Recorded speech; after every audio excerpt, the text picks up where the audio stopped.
Muhammed Sadık Muhammed Yusuf'un tafsirinde, Hilal tafsirinde Allah Teala'nın түсünü көрген adamlar жазыпты да.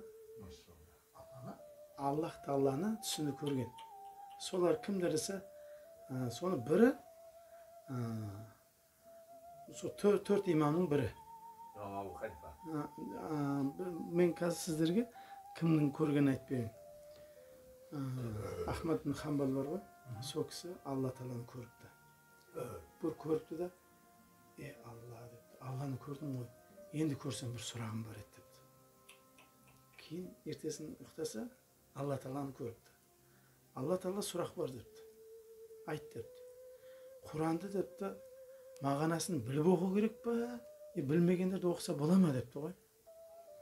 Сол кезде Алла Теала айтты, мағынасын біліп білмей оқыса, ең үлкен амал сол депті.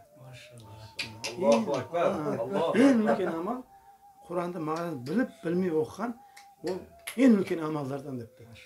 Сол нәрселерге, мысал, бұл Ахмад бин Хамбал әшейін адам емес, ол әлем танитын ғалым, төрт ғалымның бірі, төрт жолдың бірі. Сол кісінің, ол кісілер, мысал, бір күн пайғамбарымызды көрмей қалсашы, мен мұнақ болып қалдым ба деп не қылар екен да. Соған көп нәрселерін пайғамбарымыздан сұрап, амал істеген екен. Құран кітапты қойып қоймай оқу керек көбірек дейсіз ғой.